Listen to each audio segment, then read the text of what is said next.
남편을 만난 건 정말 제 인생의 최고의 선택이었습니다. 저는 네덜란드에 사는 마리에입니다. 지금은 암스테르담 대학교에서 교육학을 가르치고 있어요. 남편 지훈과는 대학 시절 교환학생으로 만나 결혼했습니다. 사랑으로 결혼해서 낳은 지금 그 아이를 위해 한국으로 가기로 결심했습니다. 7살 딸 로미는 색소실 조증과 길랑바레 증후군이라는 희귀병을 앓고 있어요. 지금 우리에게는 한국이 희망입니다. 남편 지훈을 처음 만난 순간을 지금도 생생히 기억해요. 그때는 2016년 9월 암스테르담 대학교 교육학과 대학원 세미나실이었습니다. 글로벌 교육 시스템 비교 연구라는 제목의 세미나였는데 저는 박사과정 2년차로 참여하고 있었어요. 세미나실 문이 열리면서 동양인 남성이 들어왔는데 다른 학생들과는 뭔가 다른 분위기였죠. 안녕하세요. 한국에서 온 교환학생 박지훈입니다. 그의 영어는 유창했지만 약간의 억양이 있었어요. 자기소개를 할 때 살짝 긴장한 듯 목소리가 떨렸는데 그 모습이 어찌나 귀여웠는지 몰라요. 저는 그때 세미나실 앞쪽에 앉아 있었는데 지훈이 제 바로 옆자리에 앉았습니다. 오늘은 핀란드 교육 시스템에 대해 토론해 보겠습니다. 교수님이 말씀하시자 학생들이 하나둘 의견을 내기 시작했어요. 그런데 지훈은 한참 동안 말이 없었습니다. 저는 슬쩍 옆을 힐끗거리며 그를 관찰했어요. 진지한 표정으로 노트에 뭔가를 적고 있었는데 글씨가 정말 깔끔했어요. 한국 학생 의견은 어떤가요? 교수님이 갑자기 지훈을 지목했습니다. 지훈은 잠시 당황한 듯 했지만 곧 침착하게 말을 시작했어요. 핀란드 교육의 핵심은 경쟁보다는 협력이라고 생각합니다. 하지만 한국에서는 여전히 입시 경쟁이 심각한 문제죠. 그런데 흥미로운 건 최근 한국도 학생 중심 교육으로 패러다임이 바뀌고 있다는 점입니다. 그의 말에 저는 깜짝 놀랐어요. 단순히 핀란드 교육을 칭찬하는 게 아니라 자국의 문제점을 인정하면서도 객관적으로 분석하는 모습이 인상적이었거든요. 다른 학생들도 고개를 끄덕이며 그의 말에 집중하고 있었습니다. 세미나가 끝난 후 저는 용기를 내어 지훈에게 다가갔어요. 안녕하세요. 저는 마리에예요. 아까 발표 정말 좋았어요. 지훈은 환한 미소를 지으며 대답했습니다. 고맙습니다. 사실 좀 떨렸어요. 영어로 발표하는 게 아직 익숙하지 않아서요. 그럼 커피 한 잔 어때요? 한국 교육에 대해 더 자세히 듣고 싶어요. 제가 제안하자 지훈의 눈이 반짝였어요. 정말요? 저도 네덜란드 교육 시스템이 궁금했는데요. 캠퍼스 근처 작은 카페에서 우리는 2시간 넘게 이야기를 나눴습니다. 지훈은 서울대학교에서 교육학을 전공했고 네덜란드에 6개월 교환학생으로 온 상태였어요. 한국은 정말 교육열이 대단해요. 부모들이 자녀 교육을 위해서라면 모든 걸 희생하죠. 그의 말에는 자부심과 동시에 안타까움이 섞여 있었어요. 그런데 왜 교육학을 선택하셨어요? 제가 물어보자 지훈은 잠시 생각에 잠겼습니다. 어릴 때 아버지가 중학교 교사셨어요. 아버지가 학생들과 소통하는 모습을 보면서 교육의 힘을 느꼈달까요? 한 아이의 인생을 바꿀 수 있는 게 교육이라고 생각해요. 그날 이후 우리는 자주 만났습니다. 도서관에서 함께 공부하거나 암스테르담 시내를 돌아다니며 이야기를 나눴어요. 지훈은 제가 생각했던 것보다 훨씬 섬세하고 따뜻한 사람이었습니다. 특히 아이들 이야기를 할 때면 눈이 초롱초롱해졌어요. 나중에 한국에 가면 꼭 소개해주고 싶은 곳들이 있어요. 지훈이 어느 날 말했습니다. 경복궁이나 남산타워 같은 관광지 말고 정말 한국다운 곳들 말이에요. 그때는 그저 친구의 고향 자랑으로만 들렸는데 지금 생각해보니 이미 그때부터 저를 한국으로 데려가고 싶어 했던 것 같아요. 그 결심을 내리기까지는 정말 많은 일들이 있었어요. 암스테르담 대학교에서 교육학을 가르치는 제 일상은 겉보기에는 평범해 보였을 겁니다. 매일 아침 로미를 유치원에 데려다주고 대학으로 향해 학생들과 만나죠. 하지만 제 마음 한구석에는 항상 불안감이 자리 잡고 있었어요. 로미가 처음 색소실 조증 진단을 받았을 때가 생각납니다. 의사는 차분한 목소리로 설명했지만 제게는 마치 천둥소리처럼 들렸어요. 이 질환은 신경계에 영향을 미치고 근육 약화와 감각 이상을 일으킵니다. 길랑바레 증후군과 함께 나타나면 호흡곤란까지 올 수 있어요. 그날 밤 저는 로미의 침대 옆에서 한숨도 자지 못했습니다. 엄마, 나 괜찮아.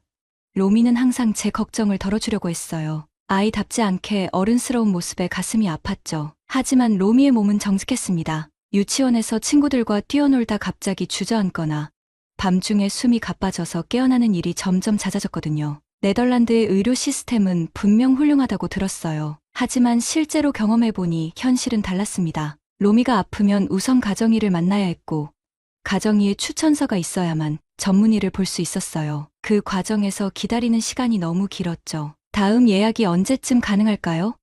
제가 병원에 전화를 걸 때마다 듣는 대답은 비슷했어요. 한 달 후쯤 가능할 것 같습니다. 아이가 아픈데 한 달을 기다리라니 이해할 수 없었습니다. 응급실마저 평일 낮에만 운영되는 곳이 대부분이었어요. 지훈과의 결혼은 자연스러웠어요. 그의 따뜻하고 배려 깊은 성격에 마음이 이끌렸거든요. 로미가 태어났을 때 지훈은 저보다 더 기뻐했습니다. 우리 딸이 세상에서 가장 예쁘다며 하루 종일 로미만 쳐다봤어요. 하지만 평화로운 일상은 그리 오래가지 못했습니다. 로미가 5살이 되던 해 처음으로 이상 증상이 나타나기 시작했어요. 처음에는 단순히 감기인 줄만 알았죠. 열이 나고 기침을 하더니 며칠 후 갑자기 다리에 힘이 빠진다고 하는 거예요. 엄마, 다리가 이상해. 힘이 안 들어가. 로미가 유치원에서 돌아와 제게 말했을 때 저는 그저 너무 많이 뛰어놀아서 그런가 보다 했습니다. 하지만 다음 날 아침 로미는 침대에서 일어나지 못했어요. 다리뿐만 아니라 팔에도 힘이 없다며 울기 시작했죠. 급하게 가정의에게 데려갔지만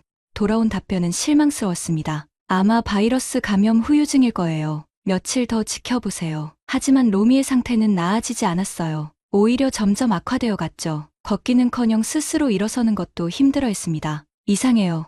분명히 뭔가 문제가 있어요. 제가 다시 병원에 전화하자 간호사는 차가운 목소리로 대답했어요. 가정의 선생님이 필요하다고 판단하시면 전문의에게 의뢰하실 거예요. 그때까지 기다리세요. 기다리라니.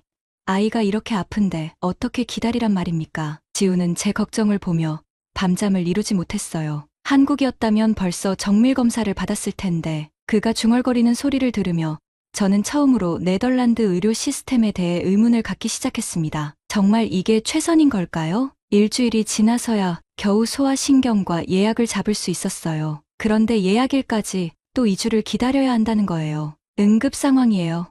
제가 소리쳤지만 접수 직원은 표정 하나 변하지 않았습니다. 응급실로 가세요. 하지만 거기서도 결국 예약을 잡으라고 할 겁니다. 그날 밤 로미는 갑자기 숨쉬기 힘들다며 깨어났어요. 엄마, 숨이 안 쉬어져. 작은 목소리로 말하는 로미의 얼굴은 창백했습니다. 지훈과 저는 서둘러 구급차를 불렀어요. 하지만 응급실에 도착해서도 상황은 마찬가지였습니다. 지금은 전담의가 없어요. 내일 아침에 다시 와보세요. 응급실 간호사의 말에 저는 믿을 수 없다는 표정을 지었어요. 아이가 숨쉬기 힘들어하는데요. 지금 당장 생명에 지장은 없어 보이니까 내일 정식으로 진료받으세요. 응급실 침대에 누워있는 로미를 보며 저는 눈물이 났습니다. 선진국이라고 믿었던 이 나라에서 우리 아이는 제대로 된 치료도 받지 못하고 있었어요. 지우는 제 손을 꼭 잡으며 말했습니다. 괜찮아. 우리가 꼭 방법을 찾을 거야. 며칠 후에야 받은 정밀검사 결과는 충격적이었어요. 색소실 조증과 길랑바레 증후군이라는 희귀 질환이었습니다. 의사는 담담한 목소리로 설명했지만 제게는 마치 사형 선고처럼 들렸어요. 치료법이 있긴 하지만 시간이 중요합니다. 하지만 안타깝게도 다음 치료 예약은 언제요? 제가 다급하게 물었습니다. 한 달 반 후쯤 가능할 것 같네요. 한 달 반이라니 그 사이에 로미의 상태가 더 악화되면 어떻게 할 건가요? 제 머릿속이 하얘졌어요. 그날 저녁 집에 돌아와서 로미를 재우고 난 후 지훈과 저는 오랫동안 이야기를 나눴습니다. 한국으로 가자. 지훈이 조심스럽게 말을 꺼냈어요. 부모님도 도와주실 거고 치료도 더 빨리 받을 수 있어. 하지만 저는 단호하게 고개를 저었습니다. 안 돼요. 절대 안 돼요. 제 목소리는 생각보다 크게 나왔어요. 로미가 깰까봐 걱정되어 급하게 음성을 낮췄지만 제 마음속 불안은 그대로였습니다. 왜요? 한국 의료 시스템이 정말 좋다고 했잖아요. 지훈이 당황한 표정으로 물어봤어요. 하지만 저는 이미 머릿속에서 수많은 걱정들이 폭풍처럼 휘몰아치고 있었습니다. 언어는 어떻게 해요?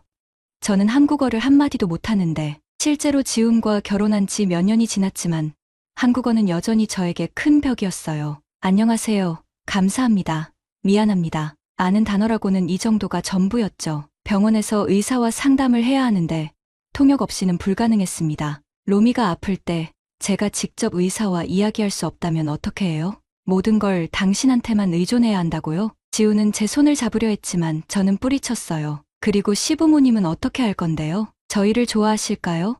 사실 지훈의 부모님과는 화상통화로 몇 번 인사를 나눈 적이 있었어요. 하지만 그때마다 어색함을 감출 수 없었죠. 언어 장벽 때문에 제대로 된 대화를 나누지 못했거든요. 부모님은 정말 좋으신 분들이야. 로미를 정말 예뻐하시고 지훈이 설명하려 했지만 저는 귀를 막고 싶었어요. 좋으신 분이라는 건 알아요. 하지만 갑자기 며느리와 손녀가 짐을 들고 나타나면 부담스러우실 거예요. 특히 로미는 아픈 아이잖아요. 제가 가장 걱정했던 건 로미의 치료였습니다. 한국 의사들이 로미의 병을 제대로 알고 있을까요? 네덜란드에서 받았던 검사 결과들을 인정해 줄까요? 의료 기록을 옮기는 것도 복잡할 텐데 언어가 다르면 더더욱 어려울 거였어요. 그리고 제 일은 어떻게 해요? 저는 암스테르담 대학교에서 교육학 교수로 일하고 있었어요. 비록 시간 강사였지만 나름대로 인정받고 있었고 학생들도 제 수업을 좋아했습니다. 한국에 가면 저는 뭘 하며 살아야 하나요? 집에서 빈둥거리면서 로미만 돌봐야 하는 건가요? 지훈의 얼굴이 점점 어두워졌어요. 당신은 한국이 고향이니까 좋겠지만 저에게는 완전히 낯선 나라예요. 제 목소리가 점점 높아졌습니다. 음식도 맵고 문화도 다르고 사람들도 다르잖아요. 로미가 한국 생활에 적응할 수 있을까요? 마리에, 진정해요. 지훈이 달래려 했지만 저는 이미 감정이 폭발할 지경이었어요. 진정하라고요? 우리 딸이 아픈데 어떻게 진정해요?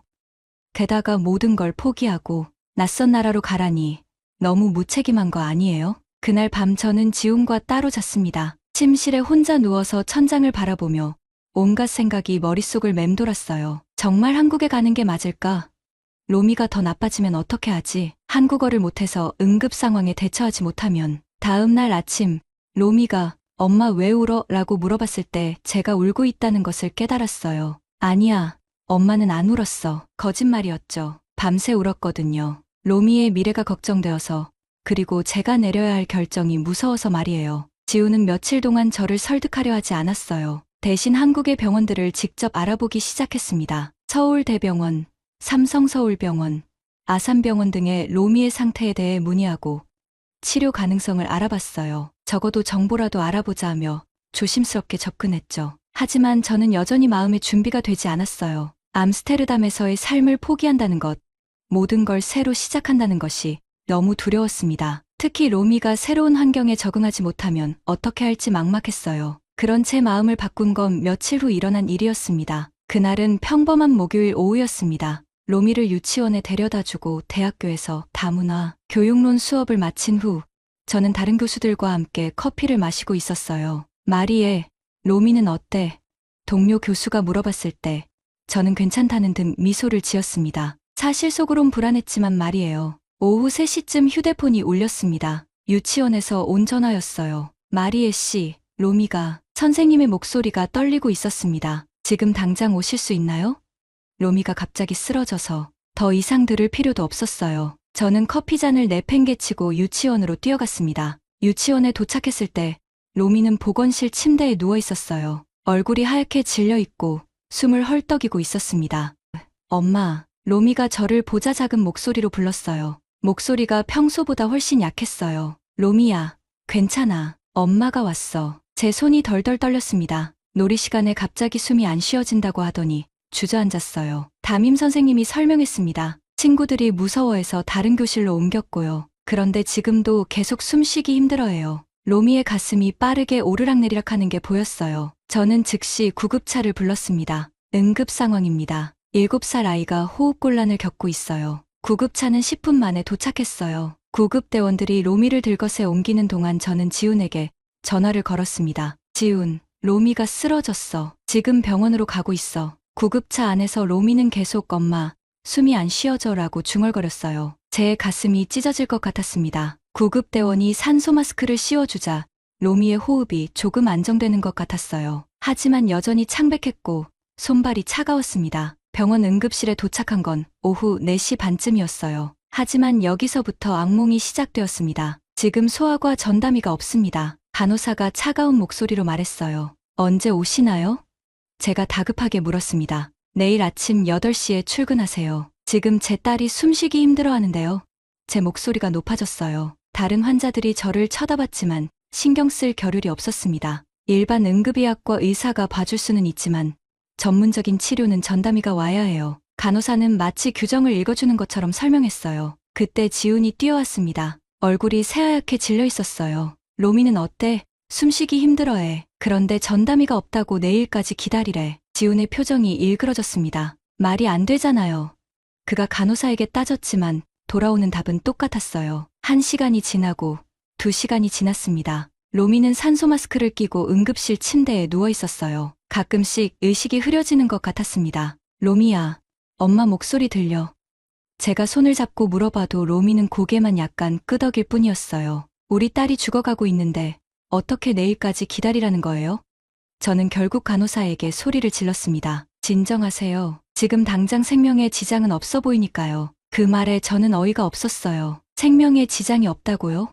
우리 딸이 이렇게 아픈데? 오후 6시가 되자 응급실 분위기가 바뀌었어요. 의료진들이 퇴근 준비를 하는 것 같았습니다. 밤에는 당직 간호사만 있어요. 정말 응급 상황이면 다른 병원 응급실로 가셔야 해요. 간호사가 말했지만 다른 병원도 상황은 마찬가지일 거란 걸 알고 있었어요. 저녁 7시, 로미가 갑자기 경련을 일으켰습니다. 의사 선생님, 제가 비명을 질렀어요. 당직 의사가 급하게 달려와 로미를 살폈지만 전문의가 없어서 정확한 진단이 어렵다고 했습니다. 그 순간 저는 무너져 내렸어요. 선진국이라고 믿었던 나라에서 우리 아이가 죽어가고 있는데 병원은 닫혀 있다니. 저는 지훈의 품에서 울었습니다. 지훈도 울고 있었어요. 한국으로 가자. 그가 다시 말했을 때 이번에는 저도 고개를 끄덕였습니다. 그날 밤 집에 돌아와서 저는 지훈과 함께 부엌 테이블에 앉아 있었어요. 로미는 간신히 안정을 찾고 침실에서 잠들어 있었지만 저희 부부는 잠들 수 없었습니다. 테이블 위에는 한국행 항공료를 검색한 노트북과 로미의 의료 기록들이 어지럽게 흩어져 있었어요. 정말 갈 거예요? 제가 떨리는 목소리로 물어봤습니다. 지우는 고개를 끄덕이며 제 손을 꼭 잡았어요. 마리에, 오늘 일을 보고도 여기 있을 수는 없어요. 로미가 또 이런 일을 겪으면 어떻게 해요? 그의 목소리에는 확신이 있었지만 저는 여전히 불안했어요. 다음 날 아침, 저는 먼저 대학교에 전화를 걸었습니다. 교무처장님, 급한 가족사로 잠시 휴직을 해야 할 것 같습니다. 전화 너머로 교무처장의 당황한 목소리가 들렸어요. 언제까지인지 모르겠지만 딸이 심각하게 아파서요. 제 목소리가 떨렸어요. 지우는 한국 부모님께 전화를 걸었습니다. 새벽 시간이었지만 부모님은 즉시 전화를 받으셨어요. 아버지, 로미가 많이 아파요. 네덜란드 의료 시스템으로는 한계가 있어서 한국으로 가려고 해요. 지훈이 한국어로 설명하는 동안 저는 긴장한 채로 듣고 있었어요. 네네, 감사합니다. 지훈이 전화를 끊고 나서 저에게 말했어요. 부모님이 공항에 마중 나오신대요. 그리고 이미 서울대병원에 문의해보셨다고 하세요. 시부모님의 빠른 대처에 저는 놀랐지만 동시에 안도감을 느꼈어요. 항공편을 예약하는 것부터 쉽지 않았어요. 로미의 의료 상태 때문에 항공사에 사전 신고를 해야 했거든요. 산소 공급이 필요할 수 있다고 설명하자 항공사 직원은 의료진의 소견서를 요구했습니다. 하지만 네덜란드 의사들은 필요 없다며 소견서 작성을 거부했어요. 의료진 동반 없이는 탑승이 어려울 수 있습니다. 항공사 직원의 말에 저는 절망했어요. 그런데 지훈이 기지를 발휘했습니다. 한국에서 응급치료를 받기 위한 의료 이송이라고 설명해보세요. 결국 특별 승인을 받아 항공편을 예약할 수 있었어요. 짐을 꾸리는 것도 힘들었습니다. 무엇을 가져가야 할지, 무엇을 버려야 할지 결정하기 어려웠거든요. 로미의 약들과 의료 기록은 당연히 챙겼지만 생활용품들은 고민이 되었어요. 한국에서 다시 사면 되죠? 제가 물어보자 지훈이 고개를 끄덕였어요. 가장 어려웠던 건 로미에게 설명하는 것이었어요. 로미야, 우리 한국으로 여행 가는 거야. 제가 조심스럽게 말하자 로미는 눈을 반짝였어요. 할아버지 할머니 보러 가는 거야? 그래. 그리고 한국 의사 선생님께 병도 고쳐달라고 할 거야. 로미는 순수한 표정으로 물어봤어요. 한국에서는 내가 다시 뛸 수 있을까? 그 말에 제 가슴이 뭉클했습니다. 당연하지. 한국에서 로미가 다시 건강해질 거야. 하지만 속으로는 확신이 서지 않았어요. 정말 괜찮을까요? 출발 전날 밤, 저는 로미의 침대 옆에 앉아 있었어요. 로미는 숨쉬기 편하라고 베개를 2개 베고 자고 있었습니다. 작은 얼굴에 산소포와도 측정기가 붙어있는 모습이 안쓰러웠어요. 로미야, 엄마가 꼭 너를 낫게 해줄 거야. 공항에 가는 날 아침, 로미는 컨디션이 그나마 괜찮아 보였어요. 엄마, 비행기 타본 적 없어서 설레. 로미의 밝은 목소리를 들으며 저는 미소를 지었지만 마음 한편으로는 걱정이 컸습니다. 긴 비행 시간 동안 로미가 견딜 수 있을까요? 스키폴 공항에 도착해서 체크인을 하는데 직원이 로미의 상태를 다시 한번 확인했어요. 혹시 비행 중에 응급 상황이 발생하면 어떻게 하시겠어요?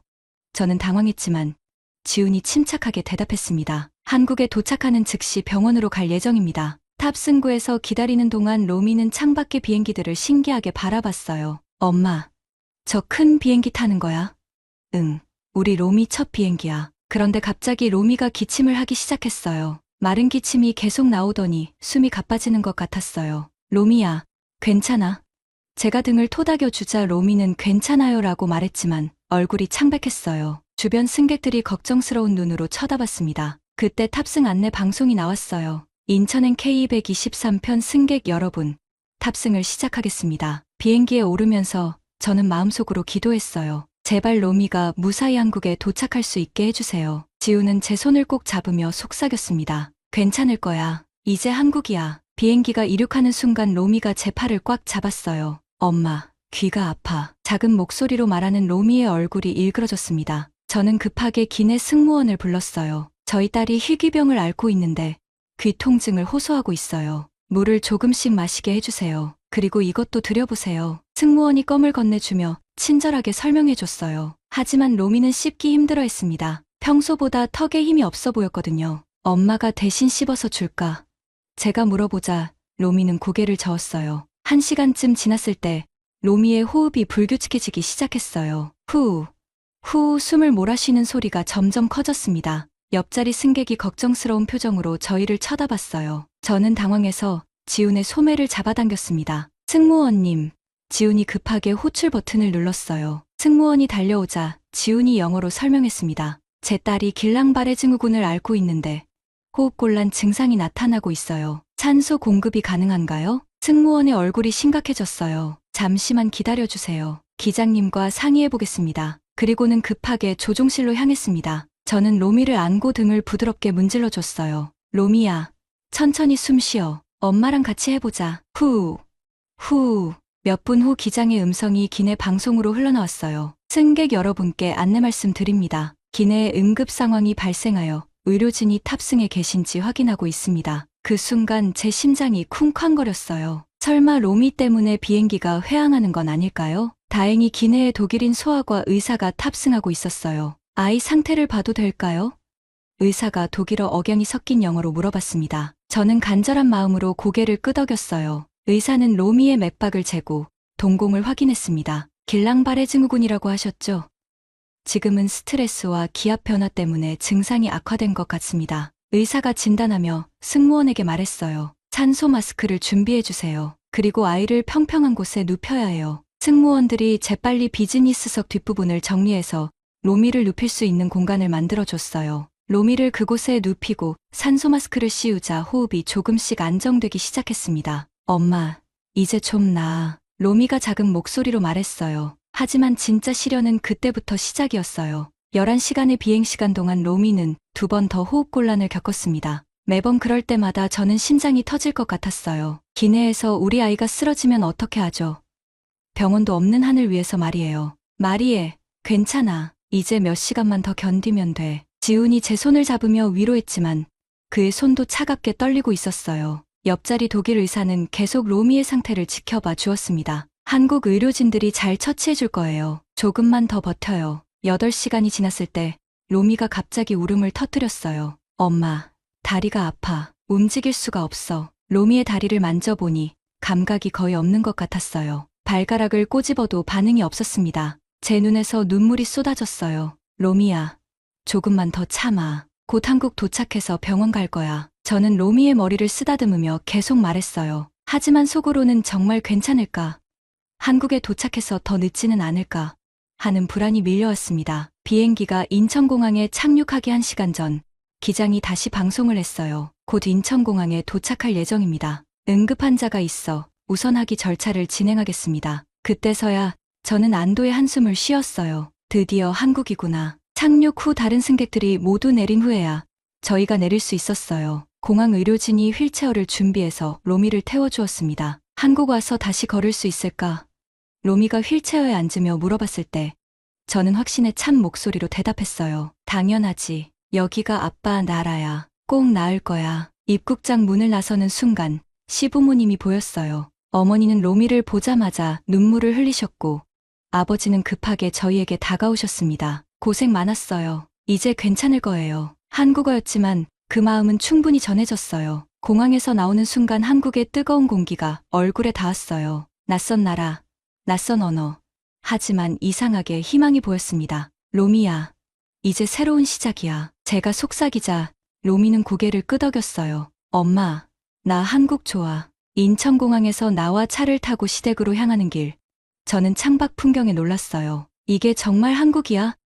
지훈이 자랑스럽게 말했던 것처럼 깨끗하고 현대적인 도시의 모습이었습니다. 특히 지하철역마다 엘리베이터가 설치되어 있는 걸 보고 감탄했어요. 로미야, 저기 봐. 지하철이야. 제가 가리키자 로미가 신기한 듯 바라봤어요. 엄마, 지하철이 이렇게 깨끗해.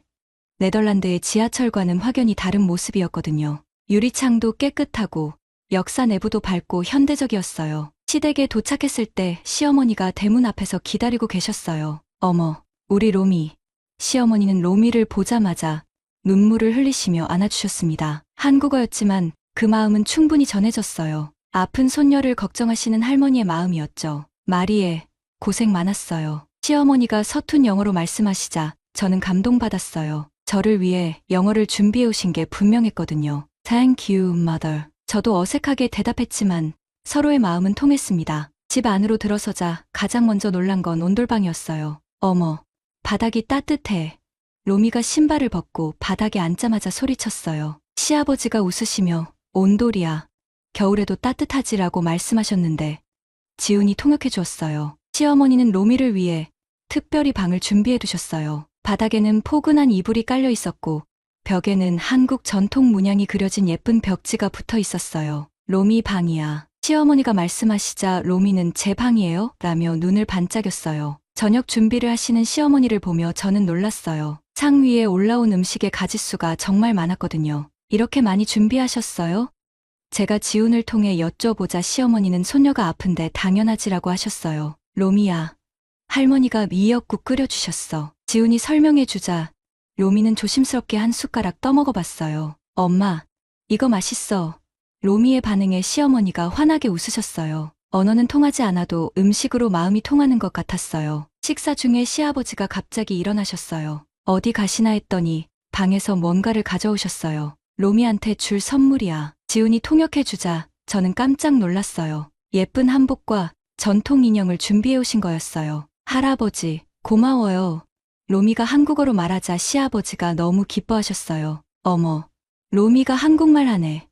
온 가족이 웃음바다가 되었어요. 그 순간 저는 정말로 가족이 된 기분이었습니다. 그날 밤 로미를 재우면서 시어머니가 옆에 앉아 계셨어요. 아프지 마, 우리 로미. 시어머니가 로미의 이마를 쓰다듬으시며 중얼거리셨어요. 비록 영어는 아니었지만 그 마음이 고스란히 전해졌어요. 마리에도 우리 딸이야. 시어머니가 제 손을 잡으시며 말씀하셨을 때 저는 눈물이 날 뻔했어요. 낯선 나라에서 느끼는 첫 번째 따뜻함이었어요. 언어의 벽이 있어도 가족의 사랑은 전해지는구나 싶었죠. 다음 날 아침, 시어머니는 로미를 위해 특별한 죽을 끓여주셨어요. 몸에 좋은 재료로 끓인 거야. 지훈의 설명에 따르면 전복, 인삼, 대추 등이 들어간 영양죽이었어요. 로미가 할머니, 정말 맛있어요 라고 하자 시어머니가 더 끓여주시겠다며 부엌으로 향하셨어요. 시어머니의 정성어린 보살핌은 거기서 끝나지 않았어요. 로미가 잠들고 난 후에도 밤중에 몇 번씩 와서 이불을 덮어주셨거든요. 괜찮아요, 어머니. 제가 할게요. 제가 말씀드리려 했지만 시어머니는 고개를 저으시며 엄마도 쉬어야지라고 하셨어요. 그날 오후 시어머니가 저를 시장에 데려가셨어요. 마리에, 장 보러 가자. 전통시장이었는데 네덜란드의 마켓과는 완전히 다른 분위기였어요. 상인들이 정말 친절했고 시어머니가 우리 며느리라고 소개하시자 모든 분들이 반갑게 인사해 주셨어요. 이거 로미한테 줘요. 시어머니가 꿀을 사시며 상인에게 설명하셨어요. 애가 아프다고 했더니 좋은 꿀 골라주네. 상인 아저씨는 덤으로 도라지도 더 주셨어요. 아픈 애한테는 이것도 좋아요. 모르는 사람인데도 로미를 걱정해주시는 마음이 따뜻했어요. 집으로 돌아오는 길에 시어머니가 갑자기 멈춰 서셨어요. 약국이 보였거든요. 잠깐만. 시어머니는 약국에 들어가서 약사와 한참 이야기를 나누셨어요. 나중에 알고 보니 로미의 증상을 설명하고 도움이 될 만한 영양제를 문의하신 거였어요. 어머니, 너무 신경 써주셔서 감사해요. 제가 지훈을 통해 말씀드리자 시어머니는 당연한 거지. 우리 손녀인데라고 하셨어요. 그 말에 제 마음이 뭉클했어요. 정말로 저희를 가족으로 받아들여주시는 거구나 싶었죠. 저녁 식사 때 시아버지가 갑자기 마리에 한국어 배워야지라고 말씀하셨어요. 그러시더니 간단한 한국어 회화책을 꺼내주셨어요. 병원에서 의사 선생님이랑 이야기할 때 필요해. 정말 세심한 배려였어요. 안녕하세요. 감사합니다. 죄송합니다. 시래아버지가 천천히 발음을 알려주셨어요. 제가 따라하니까 발음이 어색했나 봐요. 로미가 깔깔 웃으며 엄마, 발음 이상해 라고 했어요. 온 가족이 함께 웃었죠. 그날 밤 로미가 갑자기 열이 났어요. 어머, 로미 열나. 제가 당황하자 시어머니가 재빨리 달려오셨어요. 해열 패치를 이마에 붙여주시고 미지근한 물수건으로 몸을 닦아주셨어요. 마치 로미가 친소녀인 것처럼 말이에요. 병원 갈까?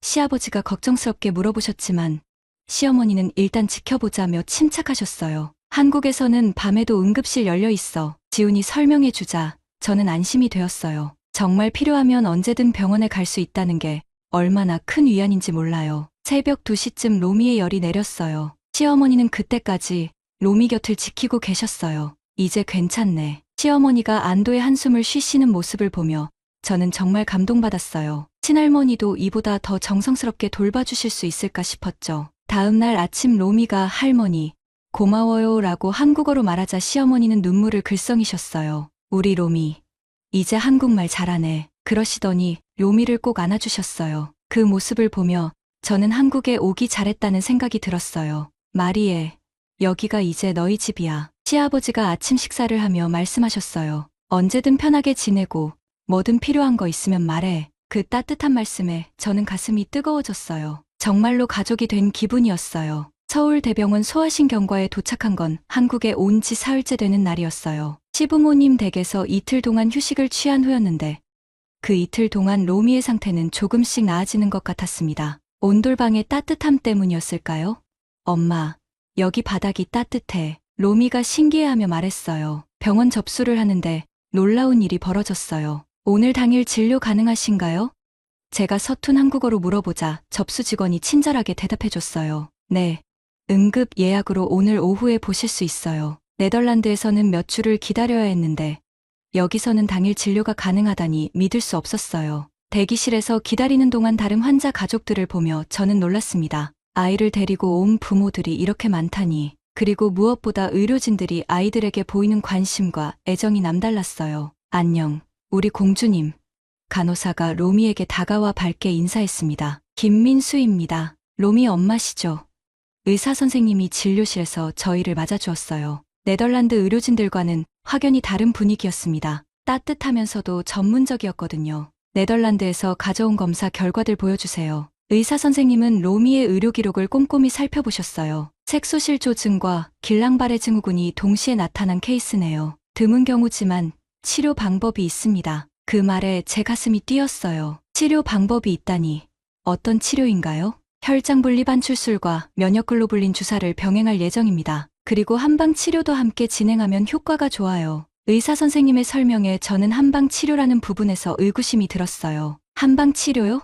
정말 효과가 있나요? 서양의학과 한의학을 결합한 통합치료가 한국의 특징이에요. 특히 신경계 질환에는 침 치료와 한약이 도움이 됩니다. 의사 선생님이 자신감 있게 설명하셨어요. 처음에는 반신반의했지만 다른 선택의 여지가 없었죠. 치료는 바로 다음 날부터 시작되었어요. 먼저 혈장 분리 반출술을 받았는데 로미가 무서워할까봐 걱정했어요. 하지만 간호사들이 정말 친절하게 도와주었습니다. 로미야, 이거 보이지?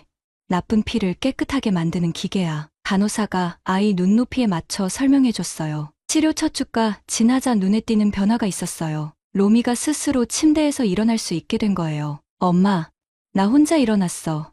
로미의 기쁜 목소리에 저는 눈물이 났습니다. 네덜란드에서는 상상도 할 수 없었던 일이었어요. 한의원에서 받는 침 치료는 처음에 무서워했어요. 아프지 않아? 정말 괜찮아. 제가 걱정하며 물어보자 한의사 선생님이 웃으며 대답하셨어요. 어린이용 침은 정말 가늘어요. 모기 물린 것보다 덜 아파요. 실제로 로미는 침을 맞으면서 잠들기도 했어요. 2주째가 되자 로미가 몇 걸음씩 걸을 수 있게 되었어요. 물론 아직 불안정했지만 스스로 발을 움직일 수 있다는 건 기적 같은 일이었습니다. 로미야, 천천히, 무리하지 마. 제가 옆에서 부축해주며 말했어요. 그런데 3주째 되던 날 예상치 못한 일이 벌어졌어요. 저와 지훈이 둘 다 취업 면접을 보러 나간 사이에 로미가 갑자기 심한 발작을 일으킨 거예요. 시어머니가 다급하게 전화를 하셨어요. 로미가 갑자기 경련을 일으켜서 119 불렀어요. 저희가 병원에 도착했을 때 로미는 이미 응급실에서 처치를 받고 있었어요. 엄마, 로미가 약한 목소리로 저를 불렀어요. 산소 마스크를 끼고 있는 모습이 네덜란드에서와 똑같아서 제 가슴이 철렁했습니다. 일시적인 증상 악화예요. 희귀질환의 특성상 회복 과정에서 이런 일이 있을 수 있어요. 응급실 의사가 설명해 주었지만 저는 불안했어요. 혹시 한국에 와서도 소용없는 건 아닐까요? 이런 생각이 머릿속을 스쳐 지나갔어요. 하지만 놀라운 건 한국 의료진의 대응이었어요. 새벽 2시였는데도 담당 의사가 직접 병원에 나와서 로미를 돌봐주었어요. 걱정 마세요. 여기는 한국입니다. 절대 혼자 두지 않겠습니다. 의사 선생님의 말에서 강한 책임감이 느껴졌어요. 그날 밤 중환자실 앞에서 기다리며 저는 지훈의 손을 꼭 잡았어요. 정말 괜찮을까? 제가 물어보자 지훈이 확신에 찬 목소리로 대답했어요. 괜찮을 거야. 우리가 한국에 온 게 정말 잘한 일이야. 다음 날 아침, 로미의 상태가 안정되었다는 소식을 들었어요. 며칠 후 퇴원할 수 있다고 했습니다. 그때 저는 정말로 한국에 온 것이 올바른 선택이었다는 확신을 갖게 되었어요. 퇴원 당일, 간호사가 의료비 명세서를 건네주었어요. 로미 어머니, 수고 많으셨어요. 이게 최종 의료비 명세서예요. 저는 명세서를 받아들며 마음의 준비를 했습니다. 네덜란드에서 로미의 치료비로 매달 수천 유로를 지출했었거든요. 명세서를 펼쳐보는 순간 저는 눈을 의심했어요. 이게 맞나요? 제가 다시 한번 확인해달라고 하자 간호사가 웃으며 고개를 끄덕였어요. 혈장 분리반 출술, 면역글로불린 주사, 입원비, 검사비를 모두 합쳐도 네덜란드 치료비의 10분의 1 수준이었습니다. 건강보험이 적용되어서 본인 부담금만 내시면 돼요. 간호사의 설명에 저는 어리둥절했어요. 건강보험요? 저희는 외국인인데요? 네, 한국에 거주하시면서 건강보험에 가입하셨잖아요. 희귀질환은 국가에서 거의 대부분 지원해줘요. 지훈이 옆에서 제게 속삭였어요. 한국은 의료비 걱정 없이 치료받을 수 있는 나라야. 특히 아이들한테는 더욱 그래. 그 순간 저는 왜 지훈이 그렇게 한국 의료 시스템을 자신 있게 이야기했는지 이해할 수 있었어요. 회계 창구에서 의료비를 결제하면서 저는 감격스러웠어요. 어떻게 국가가 이만큼 지원해주는 거죠? 믿을 수가 없어요. 제가 지훈에게 물어보자 그가 자랑스러운 표정으로 대답했어요. 한국은 모든 아이가 건강하게 자랄 권리가 있다고 생각하는 나라야. 로미를 휠체어에 태우고 병원을 나서는데 로미가 갑자기 말했어요. 엄마, 나 이제 걸을 수 있어. 정말로 로미가 휠체어에서 일어나 몇 걸음 걸었어요. 비틀거리긴 했지만 분명히 자신의 힘으로 걷고 있었습니다. 로미야. 저는 급하게 달려가서 로미를 안았어요. 눈물이 쏟아졌습니다. 네덜란드에서 휠체어에 의존해야 했던 우리 딸이 이제 다시 걸을 수 있게 된 거예요. 엄마, 울지 마. 나 이제 괜찮아졌어. 그날 오후 시부모님 댁으로 돌아가는 길에 로미가 창밖을 보며 말했어요. 엄마, 한국이 좋아. 여기서 계속 살래. 제 마음도 로미와 같았어요. 처음에는 두렵고 낯설었던 이 나라가 이제는 우리 가족에게 새로운 희망을 준 곳이 되었거든요. 한 달 후, 저와 지훈 모두 한국 대학교에서 시간 강사 자리를 구할 수 있었어요. 물론 처음에는 언어 장벽 때문에 힘들었지만 동료 교수들이 많이 도와주었습니다. 마리에 교수님, 한국 교육에 대한 외국인의 시각이 정말 신선해요. 학과장님의 격려에 자신감을 얻었어요. 로미는 한국 초등학교 입학을 준비하고 있었어요. 처음에는 한국어가 서툴러서 걱정했는데 아이들의 적응력은 정말 놀라웠습니다. 몇 달 만에 간단한 한국어 대화가 가능해졌어요. 안녕하세요. 저는 로미예요. 로미가 한국어로 자기소개하는 모습을 보며 저는 뿌듯했어요. 어느 날 저는 한국의 교육방송에서 인터뷰 요청을 받았어요. 외국인 교수의 시각에서 본 한국 의료 시스템에 대해 이야기해달라는 것이었습니다. 처음에는 부담스러웠지만 우리 이야기를 나누는 것이 다른 가족들에게 도움이 될 수도 있겠다는 생각이 들었어요. 한국은 치료를 넘어서 우리 가족이 다시 살아갈 수 있는 삶을 준 나라입니다. 인터뷰에서 제가 한 말이에요. 정말 마음에서 우러나온 말이었어요. 네덜란드에서는 절망적이었던 로미의 병이 한국에서는 희망이 되었거든요. 인터뷰가 방송된 후 많은 분들이 격려의 메시지를 보내주었어요. 특히 해외에 거주하는 한국인 가족들로부터 우리도 한국으로 돌아가고 싶다는 연락을 받았습니다. 저는 그분들에게 자신 있게 말할 수 있었어요. 한국은 정말 좋은 나라예요. 지금 로미는 완전히 회복되지는 않았지만 일상생활에는 전혀 지장이 없어요. 학교에서 친구들과 뛰어놀고 태권도도 배우고 있습니다. 가끔씩 엄마, 나 한국 사람 맞지? 라고 물어볼 때면 저는 웃으며 대답해요. 로미는 네덜란드에서 태어났지만 한국에서 다시 태어난 거야. 1년이 지난 지금 저희 가족은 서울의 작은 아파트를 얻어 독립했어요. 로미는 한국 아이들과 다름없이 자라고 있고 저와 지훈도 각자의 일에서 보람을 찾고 있습니다. 때로는 네덜란드가 그립기도 하지만 한국에서의 삶이 더 소중해요. 마리에야, 한국에 온 게 정말 잘한 일이었지. 지훈이 어느 날 저녁 물어봤을 때 저는 확신에 차서 대답했어요. 당신을 만난 것, 다음으로 인생 최고의 선택이었어요. 정말 그랬어요. 한국은 우리 가족에게 두 번째 인생을 선물해 준 나라였습니다. 로미가 잠들기 전에 항상 하는 말이 있어요. 엄마, 한국에서 살 수 있어서 정말 행복해. 그 말을 들을 때마다 저는 가슴이 뭉클해져요. 우리가 내린 용기 있는 결정이 옳았다는 것을, 그리고 한국이라는 나라가 얼마나 따뜻한 곳인지를 새삼 느끼게 됩니다. 저도 로미의 건강을 응원할게요.